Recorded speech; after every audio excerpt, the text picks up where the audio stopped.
Hey guys, welcome back to our channel. In this tech tutorial video, we're going to show you how we can add Google Calendar on Miro to connect it with your team or board. So let us dive into this.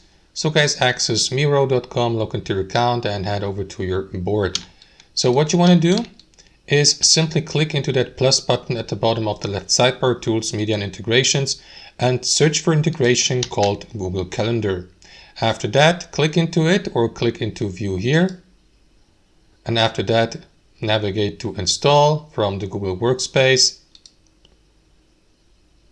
Make sure that you log in with the associated Google account. Give it the permission to access to connect your account with Miro. Click into Allow here at the bottom. And there you go. As you can see, now Google Calendar has been added successfully to your